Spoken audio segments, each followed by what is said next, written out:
के साथ हैं अमलेंदु उपाध्याय।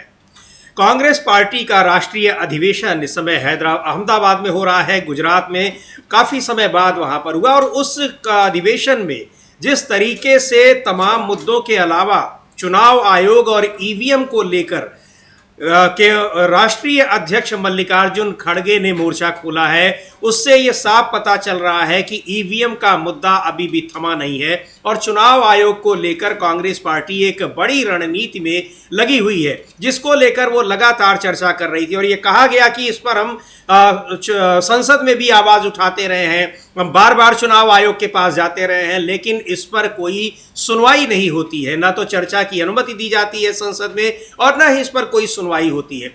इसके अलावा वक्फ संशोधन कानून लागू हो गया है, 8 अप्रैल से उसका नोटिफिकेशन जारी हो गया है, लेकिन उसको लेकर विवाद लगातार गहराता जा रहा है। सुप्रीम कोर्ट में अब 15-16 तारीख को अप्रैल को सुनवाई होनी है, ऐसा माना जा रहा है। सुनवाई होगी, कोर्ट ने स्वीकार कर ली है अर्जियां, लेकिन इसको लेकर विवाद बना हुआ है। और जम्मू कश्मीर में लगातार तीसरे दिन भी जबरदस्त हंगामा हुआ और हाथापाई जैसी स्थिति वहां पर बनी हुई है। एक बार फिर आज भी हुआ और उसके पीछे है वक्फ संशोधन कानून। मांग की जा रही है कि वहां इस कानून के खिलाफ प्रस्ताव पारित हो कि हम इसको स्वीकार नहीं करते हैं और केंद्र सरकार से वापस लेने की अनुमति लिया जाए, इसकी वहां पर मांग की जा रही है, लेकिन अनुमति नहीं दी जा रही है चर्चा की। पर पहले बात करते हैं किस तरह से मल्लिकार्जुन खड़गे ने ईवीएम के खिलाफ मोर्चा खोला है और क्या बातें उन्होंने कही हैं कि ईवीएम को एक बहुत बड़ा फ्रॉड बताया है। सुनते हैं मल्लिकार्जुन खड़गे ने कांग्रेस के राष्ट्रीय अधिवेशन में बोलते हुए ईवीएम को लेकर जो बात कही है। पूरी दुनिया के विकसित देश ईवीएम को छोड़कर बैलेट पेपर की तरफ चल गए हैं। कहीं भी दुनिया में ईवीएम्स नहीं है, सिर्फ भारत में है। इसीलिए विकसित देश भी बैलेट पेपर में है, लेकिन हम ईवीएम पे चल रहे हैं। ये सब फ्रॉड है, मैं ये कहूंगा, लेकिन वो लोग प्रूव करो। अरे आपने ऐसे टेक्निक बना लिए हैं कि जिससे आपको फायदा हो, अपोजिशन पार्टी को नुकसान हो, ऐसे टेक्नोलॉजी बनाकर अगर हमको हराना चाहते हैं तो आज नहीं कल इस देश के नौजवान उठेंगे और आपको हाथ पकड़ के ये कहेंगे हमको बैलेट पेपर होना चाहिए, ईवीएम नको। पेपर पर चुनाव होना चाहिए, एक बड़ा मुद्दा। और आज तमाम रेजोल्यूशंस पास होने हैं इस बैठक में, इस अधिवेशन में। लगता है कि चुनाव आयोग, ईवीएम, इन सब मुद्दों पर और चुनाव में धांधली की जिस तरह से पिछले लगातार शिकायतें हो रही हैं और उस पर चर्चा की मांग हो रही है विपक्ष की ओर से, कांग्रेस पार्टी की ओर से, तो वो एक बड़ा मुद्दा तो बन ही गया है। इसमें जो कांग्रेस पार्टी अपने महत्वपूर्ण प्रस्ताव पारित करेगी उनमें भी चुनाव, ये ईवीएम का मुद्दा जरूर शामिल होगा, ऐसा लग रहा है। हाँ बिल्कुल समझिए, लग रहा है कि ईवीएम का मुद्दा, और केवल अकेला ईवीएम नहीं बल्कि चुनाव से जुड़ी हुई जितने और मुद्दे हैं जी, वोटर लिस्टों का मामला है, चुनाव आयोग की निष्पक्षता का मामला है, उसकी पारदर्शिता का मामला है, ये सारे मुद्दे भी इसमें शामिल होंगे। तो जो लाइन ऑफ एक्शन तैयार होगा कांग्रेस के अधिवेशन से, तो उसमें ये सारी चीजें भी आएंगी। अब देखना है कि उनका जब प्रस्ताव आता है तो उसमें क्या क्या और चीजें शामिल की जाती है, बहुत सारी चीजें शामिल होंगी। लेकिन मल्लिकार्जुन खड़गे का आज का जो वक्तव्य है, जो उनका भाषण है, उसमें 2-3 चीजें साफ है समीर जी, जो अभी तक जो हालांकि अभी उनका चल रहा है भाषण, कार्यक्रम कर रहे समय भी, तो वो उसमें 2-3 चीजें स्पष्ट हैं। एक तो बीजेपी पर जम के उन्होंने प्रहार किया है, दूसरा ये बताया है कि गुजरात जो है वो कांग्रेस का गढ़ है, बीजेपी का गढ़ नहीं है, और उसको प्रेरणा भूमि उन्होंने गुजरात को कहा है। और ये बताया कि उन्होंने कि 2 शहर जो है कांग्रेस ने बसाए, एक चंडीगढ़ और दूसरा गांधीनगर। और फिर उन्होंने पूछा लोगों से, उनका कि मोदी कहते हैं कि गांधीनगर मैंने बनाया, तो वहीं भीड़ से आवाज आई कि नहीं, मोदी ने नहीं बनाया, कांग्रेस ने बनाया हुआ। तो फिर उन्होंने कहा कि हाँ ये कांग्रेस का बनाया हुआ है, तो हमने 2 शहर जो थे बनाए, जो दूसरा शहर जो था वो जी गांधीनगर। हाँ। तो यानी यहाँ से जो राहुल गांधी कहकर आए थे जब जिस समय कांग्रेस के कार्यालय पर हमला किया था बीजेपी के लोगों ने और कहा था कि हम आपको सत्ता से बाहर कर देंगे, और उसके बाद समीर जी जो अब तक कहा जाता था मोदी का गढ़ है, 2003-2 से जो मोदी वहाँ मुख्यमंत्री थे, फिर प्रधानमंत्री हैं, लगातार बीजेपी की सरकार है, कांग्रेस वहाँ नंबर 2 की पार्टी है, वो लेकर जो है मतलब वो भ्रम जो है तोड़ने का, और एक तरह से कहा जाए कि जो घर में घुसकर मारना जो अब तक मोदी जी कहते थे कि घर में घुसकर जो है हम मारना शब्द तो इस्तेमाल नहीं कर सकते, लेकिन घर में घुसकर मोदी जी को, बीजेपी को चुनौती देना जो है ये कांग्रेस वहां से कर रही है। और जाहिर सी बात है कि कांग्रेस के दो बड़े नेता महात्मा गांधी और सरदार वल्लभ भाई पटेल दोनों गुजरात से आते हैं और दोनों कांग्रेस के मजबूत स्तंभ हैं। तो वहां से कांग्रेस फिर उठकर खड़े होने की कोशिश कर रही है। और मल्लिकार्जुन खड़गे ने गुजरात से जुड़े हुए बाबा साहब भीमराव अंबेडकर के किस्से, सुभाष चंद्र बोस के किस्से, ये सब बताएं कि किस तरीके से कांग्रेस का गुजरात से संपर्क रहा है, कनेक्शन रहा है, और गुजरात किस तरीके से कांग्रेस को प्रेरणा देता रहा है। तो यहाँ से एक तरीके से कहा जाए समीर जी कि जो अब तक मोदी का गढ़ और गुजरात जो बीजेपी का गढ़ कहा जाता था, वहां से कांग्रेस ने एक चुनौती देना जो है वो शुरू कर दिया है, और एक मजबूत शब्दों में आज जो है मल्लिकार्जुन खड़गे ने चुनौती दी। जी बिल्कुल अमलेंदु जी, वो वाकया भी याद आ रहा है जब राहुल गांधी ने कहा था लोकसभा चुनाव के बाद गुजरात में कि हमने इनको अयोध्या में हराया है और हम इनको गुजरात भी हराएंगे, और उसके बाद ही ये तय हो गया था कि गुजरात में ये अधिवेशन होगा, राष्ट्रीय अधिवेशन होगा। तो बहुत सारे कारण हैं जिस वजह से गुजरात में कांग्रेस पार्टी का ये राष्ट्रीय अधिवेशन हो रहा है, और 64 साल बाद हो रहा है। इससे पहले 1961 में हुआ था, लेकिन ऐसे समय में वहां पर कांग्रेस पार्टी ये अधिवेशन कर रही है, जबकि भारतीय जनता पार्टी बेहद मजबूत स्थिति में है, देश में भी और गुजरात में भी। और कांग्रेस पार्टी गुजरात में एक समय भले उसका गढ़ रहा, लेकिन इस समय सबसे कमजोर राजनीतिक स्थिति वहां पर है। लेकिन इसीलिए उसको चुना भी गया है कि हम वहां से चुनौती देंगे भारतीय जनता पार्टी को, और भारतीय जनता पार्टी की ताकत का जो केंद्र है, यानी जो प्रधानमंत्री मोदी और गृह मंत्री अमित शाह हैं, उन दोनों का भी गृह राज्य है गुजरात, और वहां से इस चुनौती को देने की बात कही जा रही है, इसलिए गुजरात को चुना गया है। अब वहां जिन मुद्दों को उठाने की बात हो रही है, ईवीएम का मुद्दा है, और इससे पहले एक जो ताज़ा तरीन मुद्दा है वो ये है कि डोनाल्ड ट्रंप की जो टैरिफ पॉलिसीज हैं उनको लेकर वो कैसे यहाँ पर टैरिफ बढ़ाते जा रहे हैं, और अब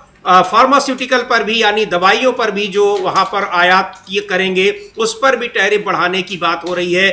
ये सारी चीज़ें दिखा, और इस पर भारत सरकार की खामोशी, बहुत सारे मुद्दे हैं जिन पर कांग्रेस पार्टी पिछले कई महीनों से हमलावर है, और इस पर कोई जवाब न तो सरकार का आ रहा है और न ही संसद में पार्टी की ओर से या सरकार की ओर से उस पर कोई वक्तव्य दिया गया है। यह भी एक बड़ा मुद्दा है जिस पर कांग्रेस पार्टी लगातार घेर भी रही है, और एक प्रस्ताव पारित कर उस पर घेरने की एक अलग रणनीति बनाने पर काम भी कर रही है। हाँ बिल्कुल, इस पे काम कर रही है। और जो टैरिफ लगाया है ट्रंप ने, और उसके बाद एक तो जो समीर जी हमारे 2-3 जो बड़े सेक्टर हैं, जो खास तौर से एक तो जैसे हमारा ऑटो सेक्टर है, हाँ। उसको बहुत जबरदस्त नुकसान मतलब होने वाला है। जी। दूसरा बताया जा रहा है कि फार्मा पर भी टैरिफ लगेगा। फार्मा पर टैरिफ लगता है समीर जी, तो समझिए कि लगभग 40% दवाएं अमेरिका में भारत की जाती है, और उसको बहुत जबरदस्त तरीके से चोट लगेगी। तो मोदी जी के मित्र डोनाल्ड ट्रंप जो वो तो भारत पे लगातार हमले कर रहे हैं, और चीन जो है वो कड़े तरीके से प्रतिवाद कर रहा है, जवाब दे रहा है। और चीन के जवाब देने का नतीजा ये हुआ कि अब अमेरिका में ट्रंप के खिलाफ लोग सड़कों पर उतर आए कि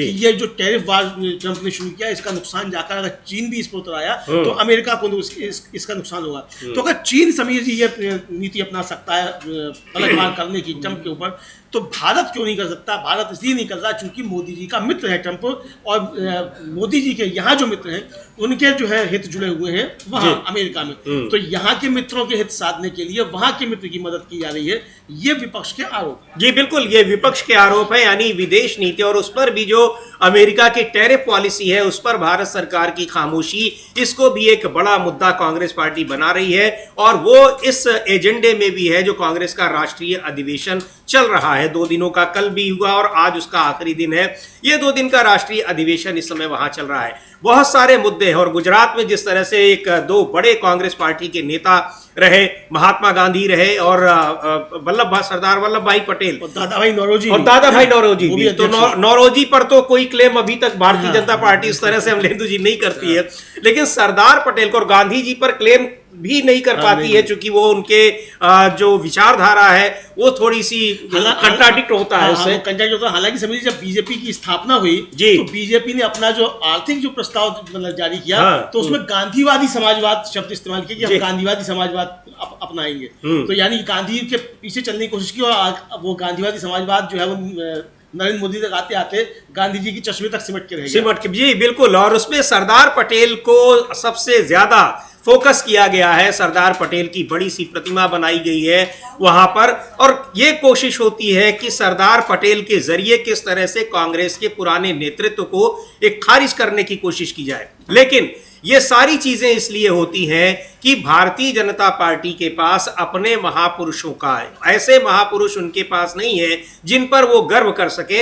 ये कह रहे हैं इमरान प्रतापगढ़ी, कांग्रेस पार्टी के सांसद हैं, वो भी वहां मौजूद हैं। एक बार सुनते हैं क्या कहा है। इस तरह से जो तमाम महापुरुष हैं उनको, उनकी लीगेसी के साथ खुद को जोड़ने की कैसे कोशिश करती है भारतीय जनता पार्टी, ये आरोप उन्होंने लगाया है।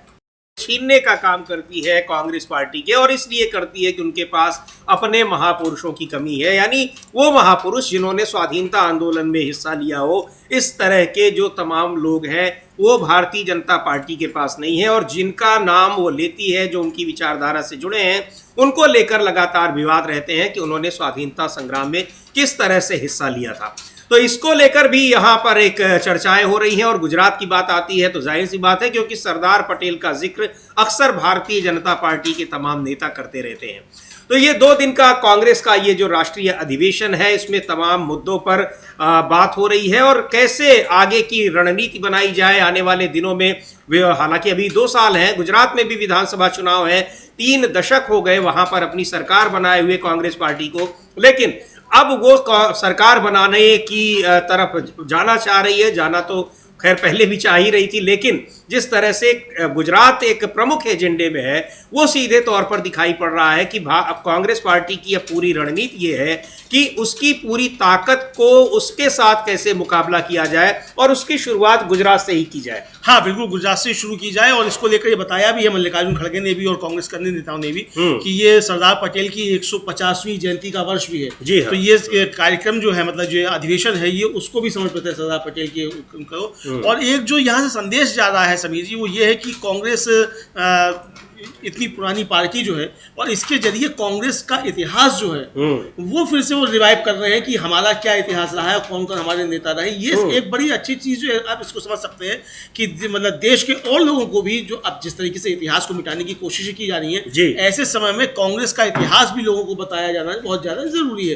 तो इसके जरिए कांग्रेस अपने नायकों को जो फिर से वो याद कर रही है और उनको श्रद्धांजलि भी दे रही है, और ये बता रही है कि कांग्रेस के किस किस नेता ने किस तरीके से देश की आजादी के संघर्ष में योगदान दिया, भारत के निर्माण में किस तरीके से योगदान दिया, इसको लेकर भी कांग्रेस आज यहाँ संदेश दे रही है। और गांधी जी भी 1924 में कांग्रेस के अध्यक्ष बने थे, तो उसके भी 100 साल पूरे हुए थे। हाँ, ये भी है। और 1938 में सुभाष चंद्र बोस जो थे वो कांग्रेस के अध्यक्ष गुजरात में ही बने थे, यही अधिवेशन हुआ था। तो बहुत सारी चीजों को गुजरात से जोड़कर जो है वो कांग्रेस ने किया। और मुझे लगता है कि ये जो पिछले से पिछला चुनाव जो हुआ था, जिसमें कांग्रेस जो थी वो चूक गई थी 2017 वाले चुनाव में, 2017 वाले चुनाव में, तो उस कमी को जो है पूरा करने की कोशिश इस बार शायद कांग्रेस करती हुई दिखाई पड़ रही है। और राहुल गांधी ने कहा था, जो संदेश दिया था, हालांकि राहुल गांधी ने ये भी कहा था कि आधे से ज्यादा यहाँ बीजेपी के एजेंट घुसे हुए, तो अब वो कितने एजेंट निकालेगा ये तो पता नहीं, लेकिन लोग तो कह रहे हैं कि जो सेंट्रल वर्किंग कमेटी है उसमें बहुत से एजेंट ले लिए गए हैं।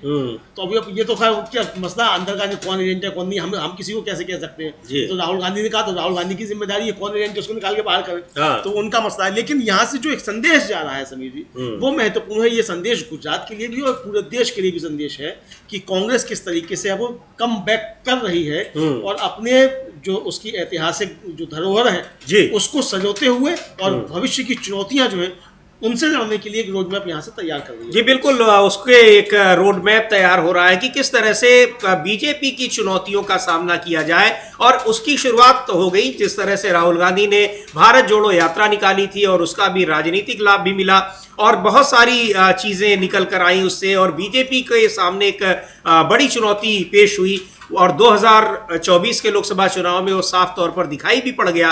इन सब को देखते हुए बहुत ही ये अहम माना जा रहा है कांग्रेस के इस राष्ट्रीय अधिवेशन को। कई सारे प्रस्ताव इसमें पारित होने हैं कि आगे की रणनीति कैसे तय की जाए। इन सब मुद्दों पर 2 दिन की चर्चा के लिए राष्ट्रीय अधिवेशन ये बुलाया गया है। कांग्रेस के देश भर से आए हुए 1700 से ज्यादा डेलीगेट्स यहाँ पर हिस्सा ले रहे हैं और तमाम जो कांग्रेस शासित राज्य हैं उनके मंत्री हैं, प्रदेश कांग्रेस कमेटियों के अध्यक्ष हैं और दूसरे पदाधिकारी हैं जो महत्वपूर्ण पदाधिकारी हैं। तो ये एक बहुत ही महत्वपूर्ण अधिवेशन है। और दूसरी ओर एक इस समय जो बहुत बड़ा मुद्दा है वो ये भी है वक्फ संशोधन कानून। वक्फ संशोधन कानून को लेकर देशव्यापी एक विरोध दिखाई पड़ रहा है। न सिर्फ सड़कों पर विरोध दिखाई पड़ रहा है बल्कि राज्यों की विधानसभाओं में भी विरोध दिखाई पड़ रहा है और सुप्रीम कोर्ट में कई याचिकाएं दायर की जा चुकी हैं और अलग अलग राजनीतिक दलों की ओर से, मुस्लिम पर्सनल लॉ बोर्ड की ओर से और दूसरे मुस्लिम संगठनों की ओर से। इसको लेकर जिस तरह से जम्मू कश्मीर विधानसभा में पिछले 3 दिन से हंगामा हो रहा है, एक बार फिर आज के विजुअल्स को देखा जाए उसमें भी बिल्कुल हाथापाई वाली स्थिति आ गई और अलग अलग राजनीतिक दलों के बीच में। हालांकि अब उस पर राजनीति भी हो रही है क्योंकि नेशनल कॉन्फ्रेंस ने पहले कहा कि इस पर प्रस्ताव पारित किया जाए कि हम इस कानून को नहीं मानते हैं यहाँ की विधानसभा। उसके बाद उसमें पीडीपी ने उसमें अलग से एक स्थगन प्रस्ताव का नोटिस दिया। कांग्रेस पार्टी भी समर्थन कर रही है, बीजेपी उसका समर्थन कर रही है, लेकिन बीजेपी वक्फ संशोधन कानून का समर्थन कर रही है। तो ये जो क्लैश है वहां पर आपस में वो लड़ाइयां बनी हुई है। लेकिन जो विपक्षी दल है, खासतौर पर नेशनल कॉन्फ्रेंस और पीडीपी, वहां पर तो नेशनल कॉन्फ्रेंस सत्ता पक्ष है लेकिन उनके बीच में भी तालमेल नहीं दिखाई पड़ रहा है। पर पूरा मुद्दा यह है कि वक्फ संशोधन कानून के विरोध में वहां के ज्यादातर विधायक दिखाई पड़ रहे हैं। हाँ, वक्फ संशोधन के खिलाफ वहाँ के ज्यादातर विधायक दिखाई पड़ रहे हैं और आवाम भी दिखाई पड़ रहा है। जी हाँ। और भारतीय जनता पार्टी तो खैर जाहिर बात है कि वो लेके आए हैं तो उसके समर्थन में होंगे, लेकिन वहाँ जो विरोध और 3 दिन से लगातार जो है वहाँ गतिरोध जम्मू कश्मीर विधानसभा में बना हुआ है। कल मंगलवार को भी जो था वो स्थगित करनी पड़ी विधानसभा। और आज ये मिराज मलिक जो आम आदमी पार्टी के विधायक हैं, इन्होंने हिंदुओं को लेकर कुछ आपत्तिजनक टिप्पणी कर दी, उसको लेकर काफी ज्यादा बवाल हुआ और हाथापाई की नौबत जो थी वो आ गई और मतलब आज भी व्यवधान वहाँ काफ़ी रहा।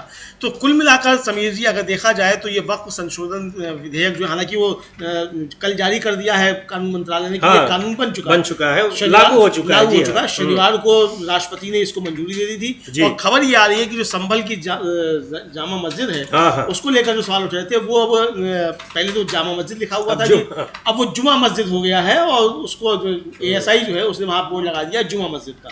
तो ये वक्फ का जो है वो दिखाया जा रहा है और मदरसे जो है वो बंद करना शुरू हो गए। ये इस तरह की खबरें भी आना शुरू हो गई। इसको लेकर पूरे देश भर में एक तरीके से कहा जाए प्रतिरोध चल रहा है। पश्चिम बंगाल में इसको लेकर काफी ज्यादा हिंसा भी हो गई है लेकर, और इधर जो याचिकाएं लगी हुई है सुप्रीम कोर्ट में, उस पर अब लग रहा है केंद्र सरकार को, मोदी सरकार को, कि शायद सुप्रीम कोर्ट में उसका पक्ष कमजोर पड़ेगा और सुप्रीम कोर्ट इसको रद्द कर सकता है। तो केंद्र सरकार पहुंच गई है सुप्रीम कोर्ट और कैबिनेट उसने दाखिल कर दिया है कि इस पर कोई भी आदेश देने से पहले केंद्र सरकार को सुना जाए, उसके बिना कोई इस पर आदेश नहीं दिया। हालांकि वैसे भी चूंकि केंद्र ने पास किया तो केंद्र सरकार मतलब पार्टी है वो, पार्टी है तो पहली डेट में इशू होता ही, लेकिन फिर भी वो पहुंच गई है सरकार की इसमें पहले हमारा पक्ष सुना जाए। यानी सरकार को लग रहा है समीर कि ये सुप्रीम कोर्ट में मामला फंस जाएगा, सुप्रीम कोर्ट से कानून खारिज हो सकता है। तो अब होता है नहीं होता वो अलग का मसला है कि किस में क्या पॉइंट्स होंगे, उसमें क्या होगा, लेकिन चूंकि ये पास हो गया है और जिस तरीके से पास हुआ है उसको लेकर बहुत सारी चीजें हैं, प्रक्रियाओं का पालन नहीं किया गया ये भी कहा जा रहा है। और सबसे बड़ी बात जो है संविधान का उल्लंघन इसमें किया जा रहा है, जो व्यक्ति की स्वतंत्रता है, धार्मिक स्वतंत्रता है, उसका उल्लंघन किया जा रहा है। तो इसको लेकर सुप्रीम कोर्ट में मामला फंस सकता है। तो ये साफ देखने में आ रहा है। और ये विजुअल्स जो है अमलेंदु जी हम अपनी स्क्रीन पर एक साइड में देख रहे हैं, इसको एक बार पूरी स्क्रीन पर देखेंगे। ये जम्मू कश्मीर विधानसभा के भीतर ये हो रहा है जो कुछ भी हम देख रहे हैं, और इसके बाद सुनेंगे ये विधायक आम आदमी पार्टी के हैं महराज मलिक, ये कह क्या रहे हैं रहा है। और वक्फ संशोधन कानून को लेकर जबरदस्त विरोध हो रहा है। कल पीडीपी ने इस पर स्थगन प्रस्ताव का नोटिस दिया कि इस पर चर्चा हो और एक प्रस्ताव पारित हो, उससे पहले नेशनल कॉन्फ्रेंस ने। लेकिन पीडीपी का एक लॉजिक है कि अगर नेशनल कॉन्फ्रेंस ये चाहती है तो उसके स्पीकर हैं वो उनको इस बात के लिए राजी किया जाए कि वो इसकी अनुमति दे, और नहीं देते हैं तो उनको हटाकर दूसरा स्पीकर बनाया जाए। लेकिन स्पीकर का ये कहना है कि ये पहले से ही ये अब कानून जो है बन चुका है और ये सुप्रीम कोर्ट में जा चुका है, तो इस पर चर्चा का कोई औचित्य नहीं रह जाता। जबकि जम्मू कश्मीर विधानसभा के जो सदस्य हैं, विधायक हैं, उनका ये कहना है कि दूसरे राज्यों में इस तरह का प्रस्ताव पारित हो गया और जम्मू कश्मीर में सबसे ज्यादा अल्पसंख्यक यानी मुस्लिम समुदाय के लोग हैं, विधायक हैं राज्य में भी और विधानसभा में भी, तो यहां पर इस प्रस्ताव को क्यों नहीं लाने की अनुमति दी जा रही है। जबरदस्त हंगामा चल रहा है और केवल जम्मू कश्मीर में ही नहीं बल्कि पश्चिम बंगाल में इसके खिलाफ प्रदर्शन हो रहे हैं, मणिपुर में प्रदर्शन हो रहे हैं जबरदस्त तरीके से और कई जगह। हालांकि कई मुस्लिम संगठनों ने, जमीयत उलमाए हिंद ने कहा है कि इस तरह के प्रदर्शनों से बचा जाए, शांतिपूर्ण प्रदर्शन करना हमारा हक जरूर है, लेकिन आशंका भी उन्होंने जताई है कि इसमें कुछ लोग व्यवधान भी डाल सकते हैं और इस तरह के प्रदर्शनों को बदनाम करने की कोशिश की जा सकती है।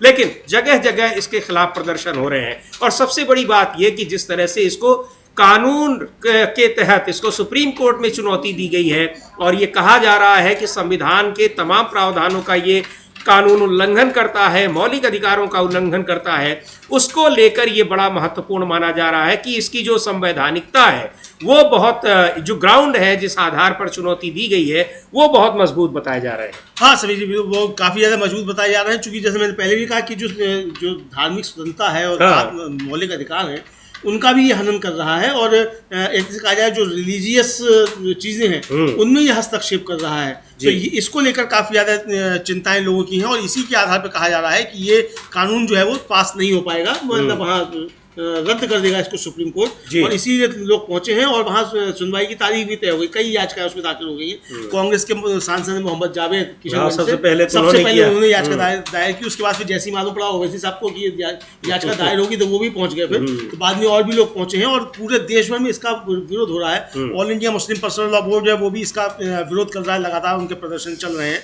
तो ये एक तरीके से देखा जाए समीर जी, इसको लेकर विवाद जो है बढ़ता जा रहा है। कांग्रेस खुलकर और पूरा इंडिया गठबंधन खुलकर जो है इसके विरोध में खड़ा हुआ है, ये हुआ है। और इससे ज्यादा बड़ी बात जो समीर जी ये है कि राज्यसभा में इंडिया गठबंधन के पास जो आंकड़ा है वो 81 का है जी है, और वहां जो वोट मिले इसके विरोध में वो मिले 95। तो ये इसका मतलब इस मसले पर और दल भी इंडिया गठबंधन के साथ आए तो ये बीजेपी के लिए एक परेशानी का सबब है। और लोकसभा में अमलेंदु जी जिस तरह से बीजेपी को केवल 288 वोट मिले, जबकि उनका 293 है एनडीए का बहुमत, तो वहां भी उनके कम हुए। तो यानी इस तरीके से देखा जाए तो ये काफी ज्यादा बीजेपी के लिए चिंता का विषय हो सकता है। और अगर मान लीजिए चंद्रबाबू नायडू और नीतीश कुमार और चिराग पासवान और जयंत चौधरी अगर इन्हें अपनी राजनीति की फिक्र होती और ये भी अगर खिलाफ चले जाते, अब पता नहीं इनकी क्या मजबूरियां हैं, क्या इनको डराया धमकाया गया होगा ये बिल पास कराने के लिए, या क्या लालच दिया गया होगा, या इनकी नीतियां ही ऐसी हैं, कुछ भी हो सकता है। इस बारे में हम क्या कह सकते हैं, जो भी रहा हो।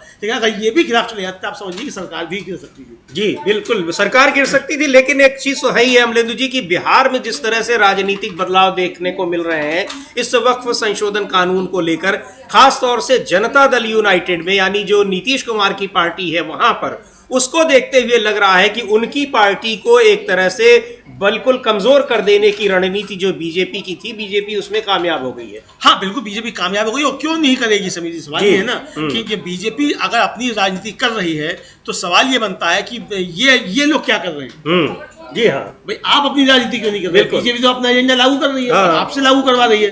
10 साल तक बीजेपी की सरकार रही, पूर्ण बहुमत की सरकार रही, 56 बहुमत की सरकार रही, तब वो नहीं लाई, उन 10 सालों में लेकर नहीं आई। लेकिन जब अल्पमत की सरकार है, चंद्रबाबू नायडू, नीतीश कुमार, चिराग पासवान और जयंत चौधरी के कंधों पर, इनकी बैसाखियों पर सरकार है, तो इन बैसाखियों के बल पर बिल ले आई, उसको पास भी करा दिया। तो इसका मतलब इन चारों ने ही ये बिल पास करवाया समीर जी। और ये इनका जो मतदाता वर्ग है उसको समझना पड़ेगा कि ये आखिर किस तरीके की राजनीति कर रहे हैं। जी बिल्कुल, इसको लेकर किस तरह से राजनीति कर रहे हैं और राजनीति जो कर रहे हैं उसका नतीजा दिखाई पड़ रहा है। और जनता दल यूनाइटेड के तमाम नेता पार्टी छोड़ रहे हैं, लगातार छोड़ रहे हैं। और यही नहीं, उसके विरोध में सुप्रीम कोर्ट में भी जनता दल यूनाइटेड के भी नेता गए हैं। तो इसको लेकर एक जबरदस्त तरीके से नुकसान होता दिखाई पड़ रहा है जनता दल यूनाइटेड को भी, लोक जनशक्ति पार्टी को भी। और यहाँ उत्तर प्रदेश में अगर देखा जाए तो जयंत चौधरी की पार्टी से भी नेताओं के इस्तीफे लगातार हो रहे हैं। और वो पार्टी भी इसका राजनीतिक नुकसान उठाने जा रही है, ये तय बात है। और अब इधर कई जगहों पर, चाहे वो जम्मू कश्मीर विधानसभा का मामला हो, चाहे पश्चिम बंगाल में आम जो मुस्लिम संगठनों के लोग हों, या मणिपुर में हो, दूसरे जगहों पर इसके खिलाफ लगातार प्रदर्शन भी हो रहे हैं और सुप्रीम कोर्ट में याचिकाएं भी दायर की जा रही हैं। तो वक्फ संशोधन कानून बन तो गया, आपाधापी में ये पारित तो कर दिया गया, 2 अप्रैल को ये लाया गया, यानी उस समय जो टैरिफ की घोषणा हो रही थी अमेरिका की ओर से, डोनाल्ड ट्रंप कर रहे थे, ये कहा जा रहा है कि उस पर कोई चर्चा ना होने पाए, इसलिए आनन फानन में ये बिल लाया गया। पर वो पारित तो हो गया, कानून भी बन गया, लेकिन सरकार का पीछा उससे छूटता नहीं दिखाई पड़ रहा। हाँ, सरकार का पीछा उससे छूटता दिखाई नहीं पड़ रहा और स्थिति यहाँ तक आ गई है समीर जी कि अब सरकार को कैबिनेट दाखिल करना पड़ रहा है कि भाई सुप्रीम कोर्ट जो कोई इस पे आदेश जारी ना कर दे बिना सरकार को सुने हुए। तो इसका मतलब समीर जी साफ तौर पर यही समझा जा सकता है कि सरकार की चिंताएं बढ़ गई हैं और सरकार की चिंताएं ये है कि कहीं सुप्रीम कोर्ट जो इस बिल को खारिज ना कर दे। और इधर जम्मू कश्मीर विधानसभा में लगातार जो है समीर जी वो प्रतिरोध, मतलब एक गतिरोध जारी है और वहां लगातार संघर्ष जो है वो विधानसभा में देखने को मिल रहा है। जी बिल्कुल, वहां पर विधानसभा में लगातार जो है विवाद हो रहा है और इसको लेकर संघर्ष हो रहा है। जम्मू कश्मीर के पूर्व मुख्यमंत्री फारूक अब्दुल्ला ने भी उस पर कुछ कहा है, उसको भी हम लोग सुनेंगे। लेकिन जम्मू कश्मीर में पिछले 3 दिन से ये गतिरोध बना हुआ है, वहां सदन की कार्यवाही बाधित हो रही है और सदस्यों के बीच में हाथापाई तक की नौबत आ रही है। इस तरह से विवाद हो रहा है। कुछ विजुअल्स हम लोग आज ताज़ा विजुअल्स भी देखेंगे और पिछले 2 दिन भी हमने आपको दिखाया कि जम्मू कश्मीर में वक्फ संशोधन कानून को लेकर किस तरह से विवाद हो रहे हैं। फारूक अब्दुल्ला को भी सुनेंगे क्या कह रहे हैं वो इस मुद्दे पर। लेकिन वक्फ संशोधन विधेयक कानून बन जरूर गया है, लेकिन सरकार के गले की फांस भी बनता दिखाई पड़ रहा है। हाँ, कानून बना, कानून गले की फांस बना। बिल्कुल आपने सही कहा समीर जी कि ये कानून जो है ये गले की फांस बन चुका है और सरकार ये समझ भी रही है कि गले में ये फांस बन गया और गले की फांस निकालने की कोशिश भी सरकार कर रही है। लेकिन उसे लगता ये है कि शायद वो नीतीश कुमार, चंद्रबाबू नायडू, जयंत चौधरी, इन सबके, चिराग पासवान, इनके भरोसे अपनी नैया पार कर लेगी। लेकिन समीर जी जैसा कि तेजस्वी यादव का कहना है कि बीजेपी ने अपना काम निकाल लिया है और नीतीश कुमार को मतलब किनारे कर देगी, तो वो तो समय आएगा कि कब क्या करेगी क्या नहीं करेगी। लेकिन फिलहाल ये साफ तौर पर दिखाई पड़ रहा है कि ये कानून सरकार के गले की फांस बन गया और जिस तरीके से कांग्रेस ने गुजरात में जाकर इसको चुनौती दी है ये बहुत महत्वपूर्ण है समीर जी। और कोई भी मतलब इंडिया गठबंधन का दल हो चाहे दूसरे दल हो, वो इस मसले पर पीछे हटने को तैयार नहीं है। जी बिल्कुल इस पर पीछे हटने को तैयार नहीं है और इसको लेकर लगातार जो संघर्ष हो रहा है, चूंकि अब केवल कानून का सहारा बचा है या फिर लोकतांत्रिक तरीके से प्रदर्शन का सहारा बचा है, तो वो दोनों ही तरीके आजमाए जा रहे हैं। सदन में चूंकि बहुमत था सरकार के पास, तो उस बहुमत की बदौलत तो ये बिल पारित हो गया। हालांकि बहुत ही एक कह लीजिए कि नैरो मेजॉरिटी से पारित हुआ है, लेकिन पारित हो गया और कानून बन गया। पर उसके बाद भी इस कानून का पीछा छूटता नहीं दिखाई पड़ रहा है। सुप्रीम कोर्ट में जिन ग्राउंड्स पर इसको चुनौती दी गई है, बहुत मजबूत ग्राउंड्स बताए जा रहे हैं। और वक्फ संशोधन कानून को लेकर जिस तरह से जम्मू कश्मीर विधानसभा में पिछले 3 दिनों से हंगामा हो रहा है, सुनते हैं उस पर फारूक अब्दुल्ला क्या कह रहे हैं। बहुत ही वरिष्ठ नेता हैं नेशनल कॉन्फ्रेंस के और जम्मू कश्मीर के मुख्यमंत्री रह चुके हैं, उनका क्या कहना है।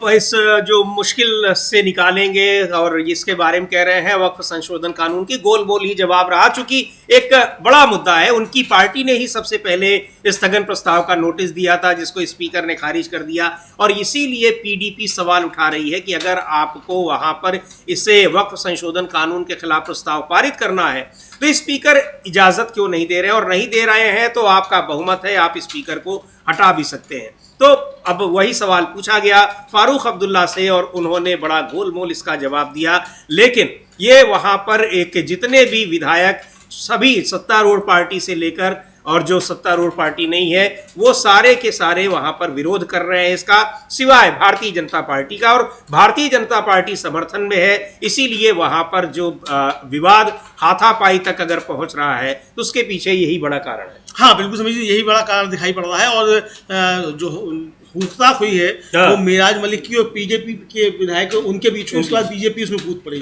तो ये वहां देख रहा, हम लोग ये देख रहे हैं बराबर में हमारी जो चल रहा है दृश्य, ये वहीं की विधानसभा का दृश्य है और किस तरीके से वहाँ एक तरह से कहा जाए हाथापाई की नौबत है, मार्शल्स बीच में बुला लिए गए हैं, मार्शल विधायकों को पीछे कर रहे हैं, तो बहुत ज़्यादा एक तरह से कहा जाए कि वहाँ इस जो गंभीर स्थिति जो है वो जम्मू कश्मीर विधानसभा में उत्पन्न हो गई है। और मेराज मलिक जो आम आदमी पार्टी के विधायक हैं, उन्होंने कुछ अपशब्द शायद इस्तेमाल कर दिए, उसको लेकर भी फिर काफ़ी ज़्यादा विवाद वहाँ हुआ है। जी हाँ, तो उसको विवाद हुआ है और हालांकि इन सारे विवाद की मूल में जो है वो वक्फ संशोधन कानून है और वक्फ संशोधन कानून को लेकर दूसरे राज्यों में भी प्रदर्शन हो रहे हैं और इधर कांग्रेस पार्टी का जो राष्ट्रीय अधिवेशन चल रहा है वहां भी ये मुद्दा छाया हुआ है और इस पर भी कोई बड़ा फैसला होगा। हालांकि कांग्रेस पार्टी के ही सांसद हैं मोहम्मद जावेद, जो सबसे पहले इस कानून के खिलाफ सुप्रीम कोर्ट गए हैं। कानून तब पूरी तरह से बना भी नहीं था, यानी राष्ट्रपति ने उस पर सिग्नेचर नहीं किए थे, वो तभी चले गए, इसको उन्होंने चुनौती दे दी और अब सुप्रीम कोर्ट इस पर सुनवाई को राजी हो गया है, इस पर सुनवाई भी होगी। लेकिन जो राष्ट्रीय अधिवेशन में भी लगातार इसी की चर्चा हो रही है। एक बार सुनेंगे शशि थरूर, कांग्रेस पार्टी के वरिष्ठ नेता हैं, राष्ट्रीय अधिवेशन को लेकर क्या कह रहे हैं और कौन से मुद्दे ऐसे हैं जिन पर प्रस्ताव पारित होने की संभावना है। शशि थरूर को सुनते हैं। अधिवेशन और ये जो दृश्य है ये जम्मू कश्मीर विधानसभा के हैं, तो इन सारे मुद्दों पर वक्फ संशोधन और जो तमाम मुद्दे हैं, चाहे वो टैरिफ वार का मामला हो, ये सब राष्ट्रीय अधिवेशन के प्रमुख एजेंडे में है और बहुत सारी चीज़ें हुई। लेकिन ईवीएम भी एक बड़ा मुद्दा है, क्योंकि उस पर जो आरोप लग रहे हैं कि ये 50 लाख वोटर्स जो चुनाव आयोग ने तैयार कर रखे हैं, जो विपक्ष के आरोप है, उनको लेकर भी वहां पर चर्चा हुई और राष्ट्रीय अध्यक्ष मल्लिकार्जुन खड़गे ने खुद उस पर बात की और सीधे तौर पर उन्होंने कहा कि ईवीएम एक बहुत बड़ा फ्रॉड है। तो अब ये माना जा रहा है अमलेंदु जी कि महाराष्ट्र चुनाव के बाद से ही जिस तरह से ईवीएम को लेकर एक बड़े आंदोलन की तैयारी में कांग्रेस रही और प्रदर्शन हुए भी जगह जगह, अब उसके खिलाफ कोई बड़ी रणनीति बनाने की तैयारी हो रही है। हाँ, उसके खिलाफ एक बड़ी रणनीति बनाने की तैयारी हो रही है और मल्लिकार्जुन खड़गे ने आज ईवीएम को लेकर काफी बातें कही हैं। वक्फ बोर्ड पर भी खड़गे जी ने वहाँ अधिवेशन अपनी बात रखी। यानी हम लोग अभी चर्चा कर रहे थे कि इंडिया गठबंधन का कोई भी दल वक्फ के मसले पर पीछे हटने को तैयार नहीं है। ईवीएम का बड़ा मसला भी हम खड़गे को सुनेंगे भी कि वो वक्फ के मसले पर क्या कह रहे हैं, वो भी हम सुनेंगे, उन्होंने जो अपनी बातें कही हैं। और ये साफ तौर पे समझा जा रहा है समीर जी एक तरीके से कि ये दोनों मसले बीजेपी के लिए परेशानी का सबब होंगे, क्योंकि आरोप ये लग रहे हैं कि चाहे वो महाराष्ट्र की सरकार हो, चाहे दिल्ली की सरकार हो, चाहे हरियाणा की सरकार हो, वो ईमानदारी से बनी हुई सरकार नहीं है जी। और वो ईवीएम के जरिए या कहिए चुनाव आयोग के जरिए इस तरीके से सरकार बनाई गई है। और कहा भी मल्लिकार्जुन खड़गे ने कि राहुल गांधी ने महाराष्ट्र का मसला उठाया, उस पर चुनाव आयोग ने कोई जवाब कायदे का नहीं दिया है। और समीर जी, आपको याद होगा कि जब ममता बनर्जी ने सवाल उठाया था, तो जब पकड़ी उन्होंने चोरियां तृणमूल कांग्रेस ने, और उन्होंने कहा कि इस पर आप अपना रुख स्पष्ट कीजिए वरना हम धरना प्रदर्शन करेंगे, तो तुरंत चुनाव आयोग ने कहा कि हाँ इस तरह की चीजें हैं, लेकिन ये इरादतन नहीं है, ये तकनीकी खामी से हो गया है और इसको हम ठीक कर लेंगे 3 महीने में। ये फिर चुनाव आयोग की तरफ से आया और उसके बाद फिर एक मतलब कहा जाए प्रयास किया गया दिखाने के लिए साहब उससे जोड़ा जाएगा आधार कार्ड से, बहुत सारी चीजें। तो यानी ये दिखाने की कोशिश की कि हम इसको ठीक कर रहे हैं, ये तकनीकी खामी थी।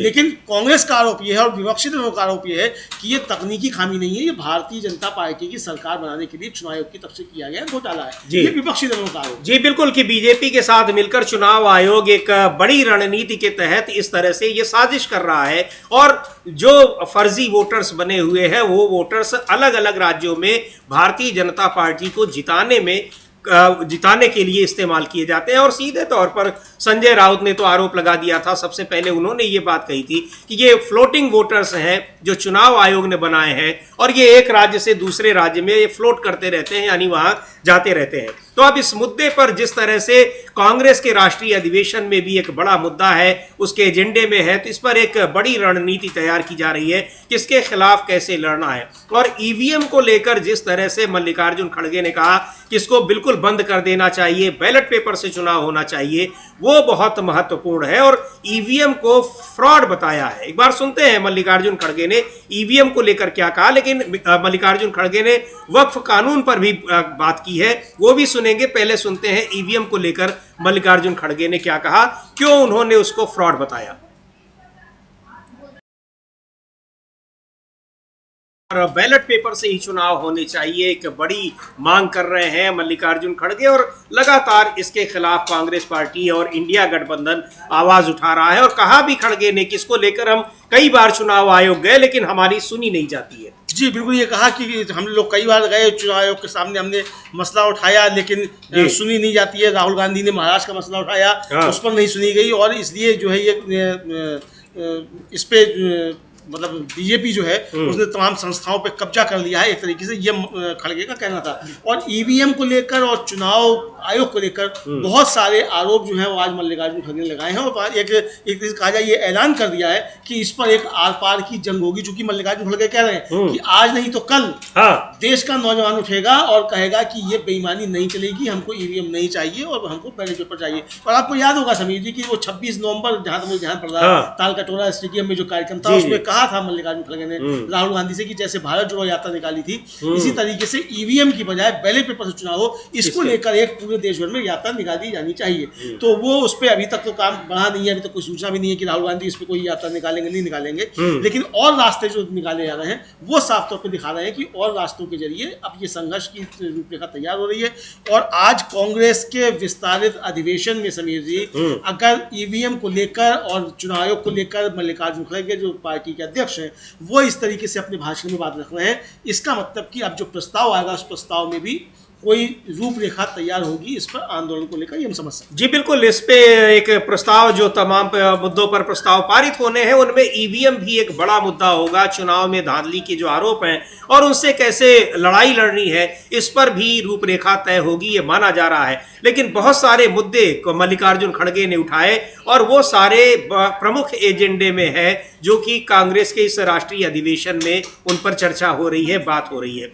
वक्फ संशोधन कानून को लेकर भी खड़गे ने कहा है कि ये संशोधन कानून ये संवैधानिक प्रावधानों का उल्लंघन करता है और कांग्रेस पार्टी शुरू से ही उसके खिलाफ रही और पूरा का पूरा विपक्ष उसके खिलाफ था, इसीलिए उसको पहले जेपीसी के पास भेजना पड़ा। लेकिन कुछ सहयोगी दल जेडीयू और टीडीपी की वजह से कांग्रेस पार्टी ये भारतीय जनता पार्टी उसको पारित कराने में कामयाब रही। लेकिन अब उसकी लड़ाई सुप्रीम कोर्ट में लड़ी जा रही है। क्या कहा है मल्लिकार्जुन खड़गे ने वक्फ संशोधन कानून को लेकर, वो भी सुनते हैं। एसटी ओबीसी हो, बहुत सारी चीजें, और उन्होंने ये बताया कि किस तरह से भारतीय जनता पार्टी इन जरूरी मुद्दों पर कोई चर्चा नहीं करती है। वक्फ कानून पर जिस तरह से संशोधन विधेयक पर चर्चा हो रही थी देर रात, उसमें मणिपुर में राष्ट्रपति शासन की मंजूरी ले ली गई और उसी का जिक्र कर रहे थे कि भाई उस पर आप मंजूरी ले लीजिए, बहुमत है, लेकिन उस पर हम कुछ कहना चाहते हैं तो कम से कम उस पर बात तो हो जाए। आपने एक भी बार स्पीकर ने या फिर सभापति ने मणिपुर के मुद्दे पर चर्चा की अनुमति नहीं दी है, लेकिन उस समय भी इतना कहने के बावजूद कोई उसकी अनुमति नहीं दी गई। हाँ, उसकी अनुमति नहीं दी गई। वो बता रहे हैं कि हमने कहा इस पर वही रात में 4 बजे इस पर बहस क्या जरूरत है, कल कर लेंगे, इस पर हमको अपने कुछ संशोधन रखने हैं, कुछ बातें रखनी है। लेकिन वो रात में ही जो है उसको पास करा दिया गया और इनकी मदद से पास करा दिया गया, सहयोगी दलों की मदद से उसको लेकर पास करा दिया गया।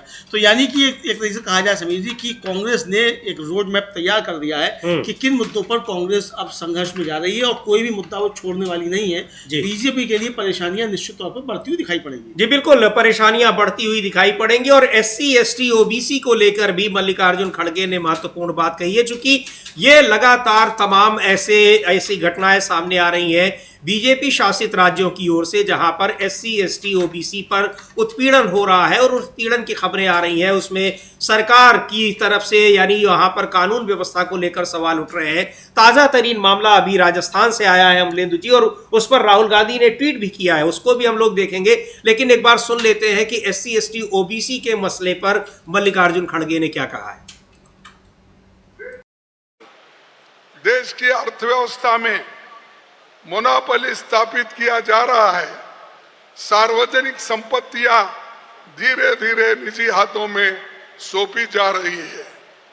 पब्लिक सेक्टर यूनिट्स बेचकर लाखों परमानेंट सरकारी नौकरियां और एससी एसटी ओबीसी ईडब्ल्यूएस के आरक्षण पर चोट की गई है।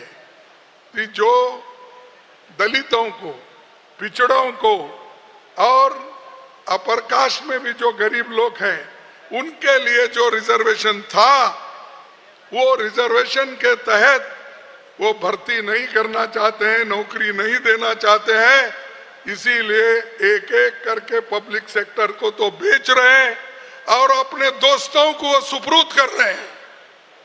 तो ऐसा अगर चला तो एक दिन मोदी सरकार और खुद मोदी जी इस देश को बेच के जाने वाले हैं, ऐसा मैं कहूँ।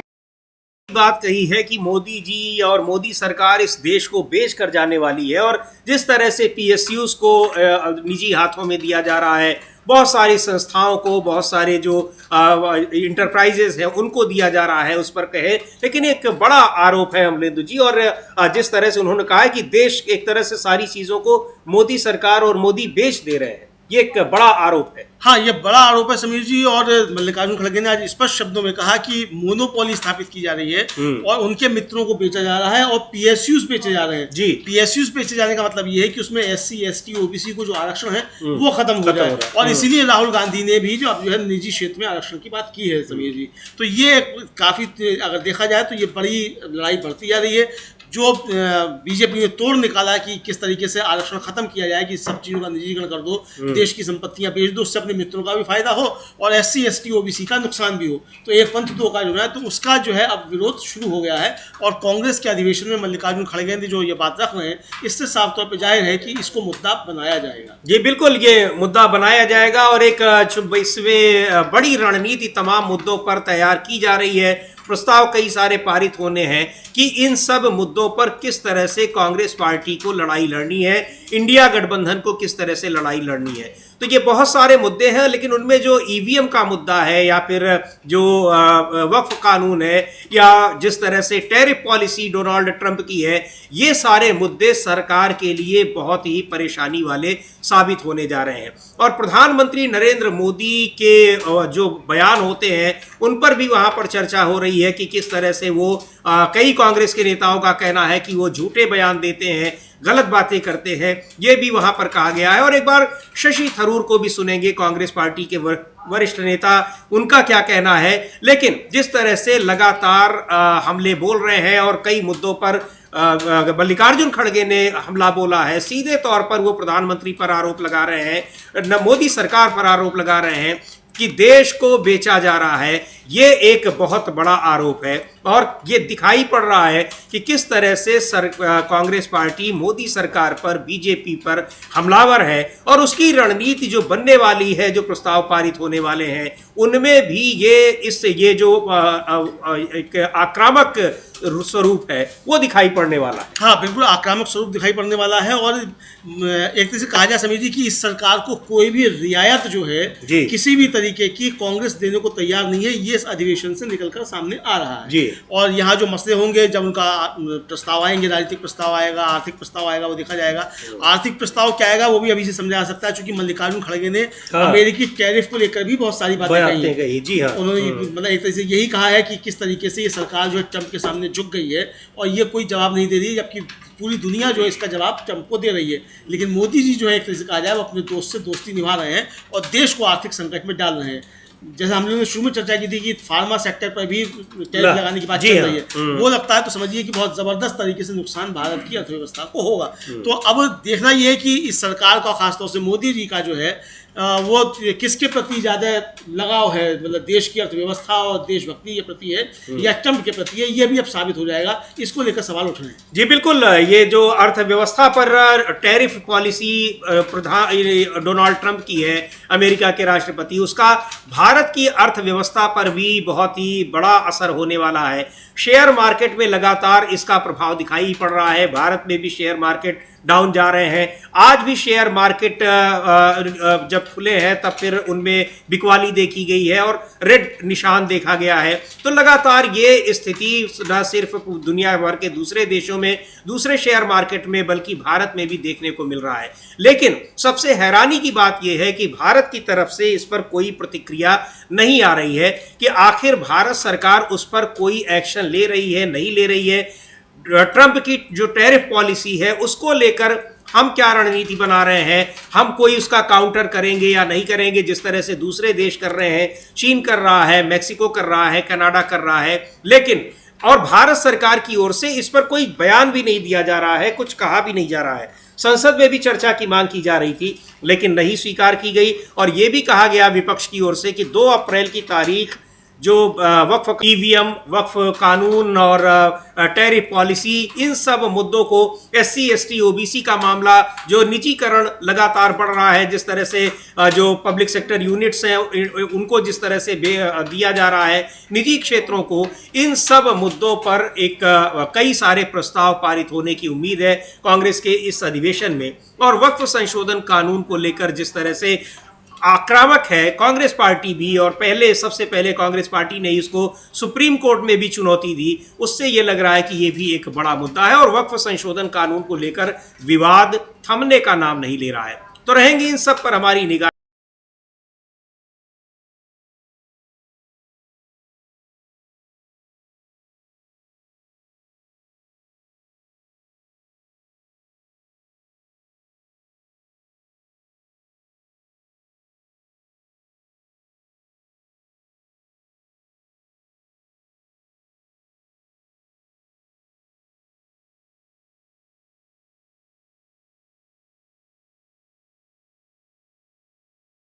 तो ये कार्यक्रम आपको कैसा लगा, अपनी प्रतिक्रिया अवश्य दीजिएगा।